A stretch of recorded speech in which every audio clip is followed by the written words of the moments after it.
everyone, and welcome to the Woman's Cave. Yep, that's the right one. I was about to be like, oh, writing class, Lady Tales podcast. You know how we normally go through the list? That's how I was going to go through the list. So heads up to everyone.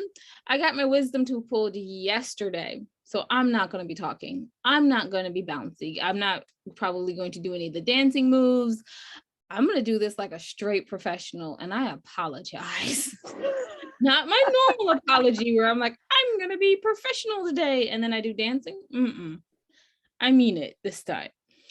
I'm Winona, and we're part of the And I'm part of the And I Thought Ladies, and the And I Thought Ladies write books. Go figure. Literary life guides with pop poetry. And I thought divorce was bad, and I thought being grown-ups was easy. If only I were me, a memoir in verse. Widow's Web, Widow's Debt, and Foreign Coffee. Those are 6 audiobooks.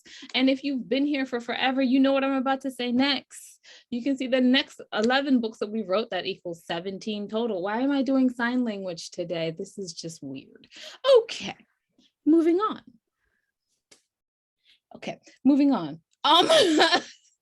You can see that all on www.andithoughladies.com. And I'm literally holding my hand down, and it's literally doing www.andithoughladies. It's weird. You know something? I think I'm going to let y'all see that.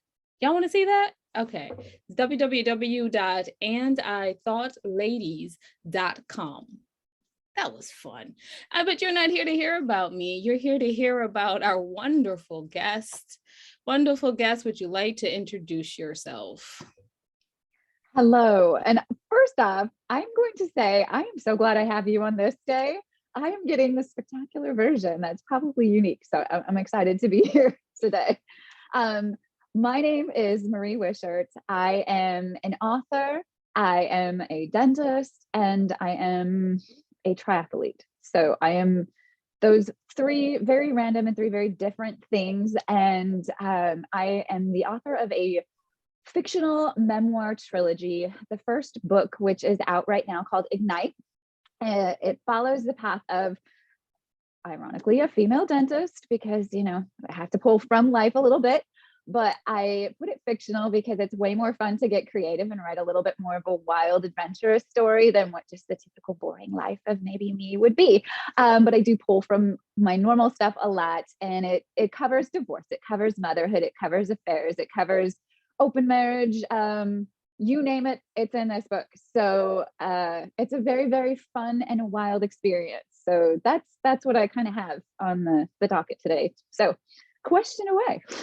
I love this. She's a dentist, and she goes, this is what I have on the docket today. And I was about to be like, so how do you like it as a judge? Oh God. Okay, sorry. no.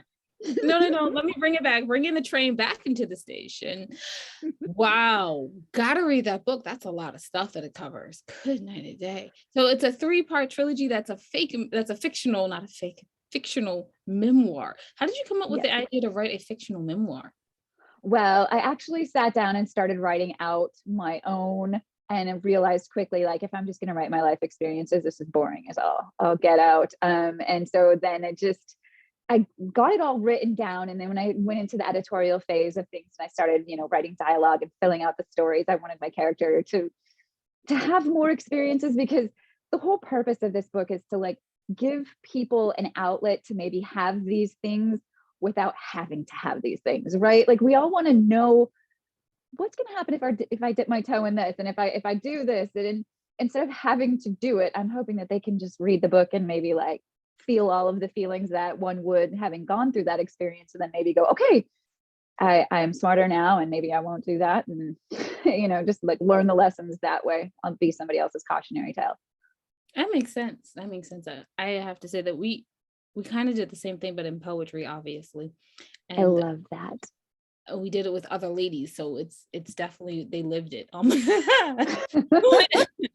And then they were like, let's do it poetically and fictional, because it's also other things, other stories in there. But I love this idea of being able to live, like, all the different lives. So were you jealous of your character at all? Oh gosh, right? Yes. Because in there, I wanted to have, like, the friend. I also wanted that best friend thing, and, like, writing the different adventures that she goes on. Certainly, it's more of a fanciful life that I would always dreamed of. I love traveling, so she's traveling all of the time. and meeting different personalities and really being like bold enough to walk into situations and just be like, I don't know anything about you and anything about the way of your life, but like, hey, let's do this. Like, let's get together, and I'm going to be that bold and confident, and all of a sudden feel like I can hang with anybody. And she does that. She's just like, you know what, normally I'm scared, and I'm going to take all of my walls down and do whatever scares me. And I think that's something I, I've always wanted to do myself. I have to admit, it's a blast. It's an absolute, complete, and total blast. When I saw your ladies' energy is amazing. You guys don't seem like you're afraid of anything. I love it. Oh no, I'm learning fear new. I'm learning fear again. I got divorced. It was a very bad, like it was an emotional abuse. It was really, really, I mean, horrific. I start telling people my tale, and they cry for me, and I laugh. Because I mean, that's all you can do. And then like if you're not laughing, you're crying. Exactly. And somewhere in there, I decided, you know what I'm gonna do? Anything and everything I want, as long as it doesn't break the law. Hell yeah. That's exactly, yeah. Oh, that's what's happening here. This is the old title. I'm going through a complete rebranding, but I was very like, I want my, my art on the cover. And so this is like an art thing I did when I was back in dental school, and it represents me, and it's my old like self not letting go. Now I have a real proper cover. And okay. I thought that looked like a real proper cover to me. So oh, I was told by many, they're like, you need to redesign your cover. That wouldn't stand up. So I was like, okay. I mean, it did what it was supposed to do, which was get your true expression into the world and house your story. So let's talk a bit about the more practical side of you. So, because I literally was just imagining yesterday, while in the chair for 2.5 hours, I wonder what this dentist life is like. Oh my gosh. You are. So what's your life like? It is hard. I everyone thinks this like specific thing about dentists, right? They all have this, something built up in your mind. And I always get people every time you give a treatment recommendation, like, oh, you just want me to pay for your boat kind of a thing. And we're definitely in a day and age where, dental practice owners are business owners, and we're dentists, and we have a life, and we have to go in and talk to people. And it's emotionally exhausting. I take on the energy of my patients. And so when someone's fearful and anxious, I take on the fear and anxiety. And that's something that I've always, like, as a person, need to just let go. Because when I'm doing my work and when I'm in the mouth and I'm just like zoned in completely, I am, like, Eckhart Tolle has this thing where he talks about when you're doing your life's work, because you just sort of become very zen. And that's how I am when I'm doing dentistry. So that is great.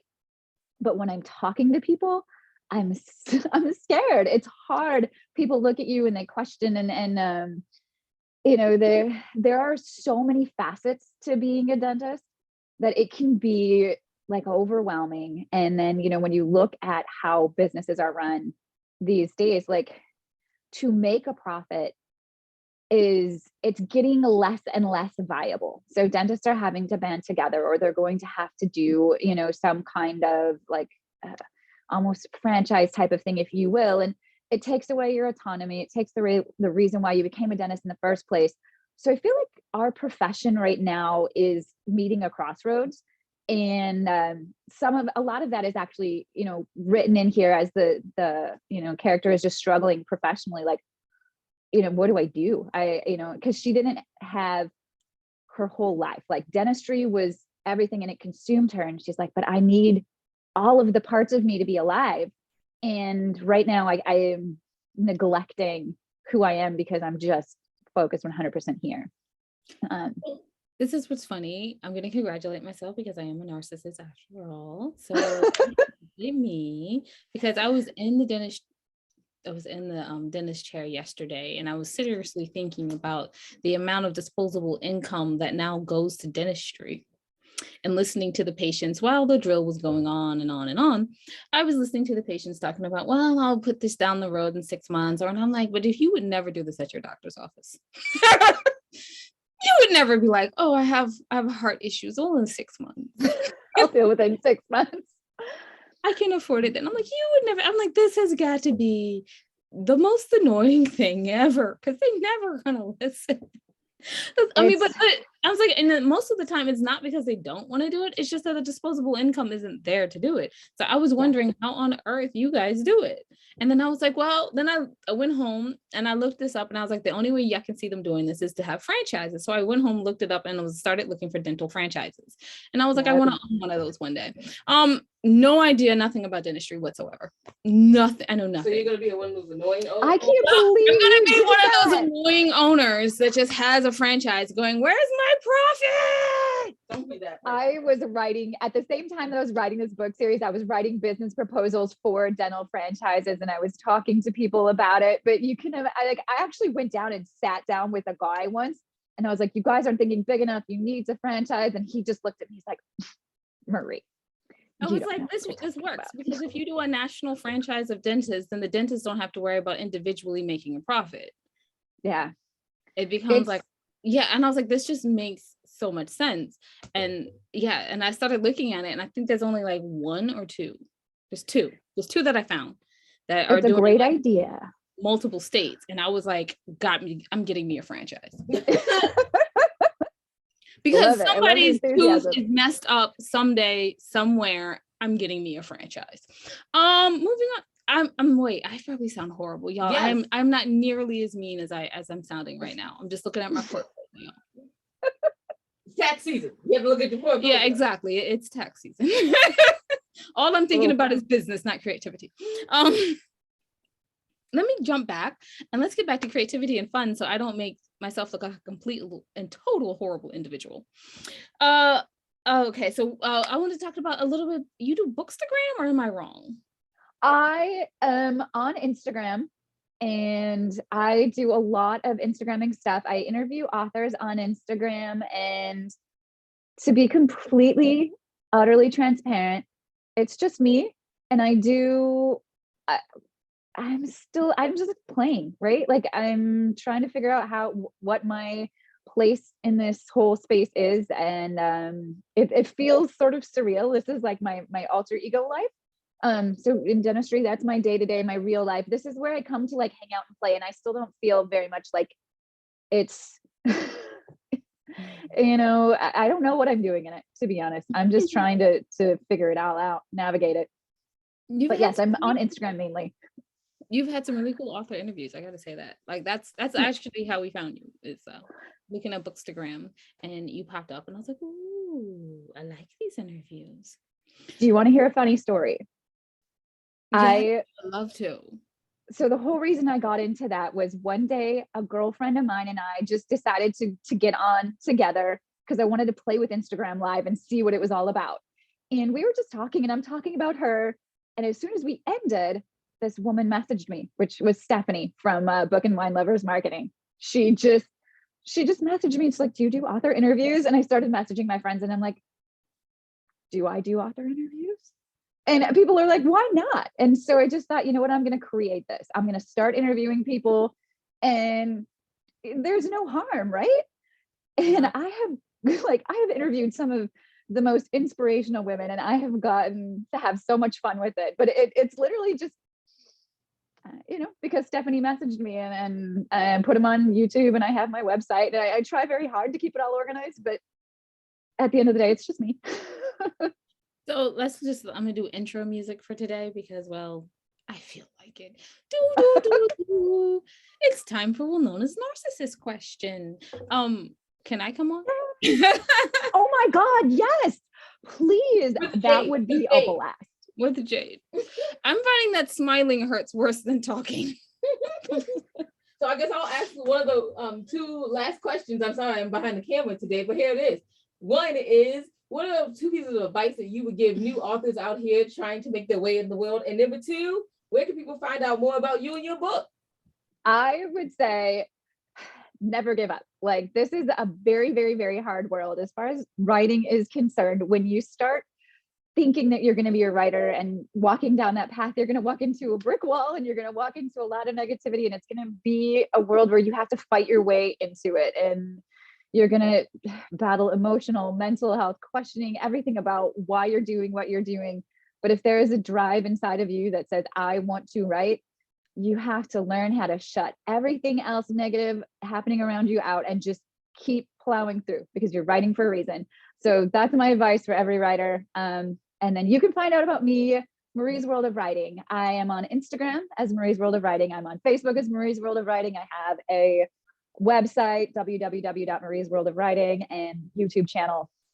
So those are all of the places, and you should be able to buy my book from any of those places. You should be able to find a link. Hopefully. Thank you so much for being on the show today. I'll go ahead and wrap us up. The voice. I love the voice. Wonderful day. I applaud you for showing up and trying to do this today. You are amazing. You want to sit down? Okay, sure. So I'm gonna switch out because this is super professional. This is how we do it, y'all. Professionalism. All right, you can find out everything your ladies are doing on www.andithoughladies.com. While you're there, take a moment, go to the middle of the page, see the changes that we probably support. Maybe you can support them also. We thank you in advance for that. And just remember, y'all, wisdom is all around you if you're open to finding it and accepting. So peace and love from Jade and Winona, with the hurt tooth. All right, bye.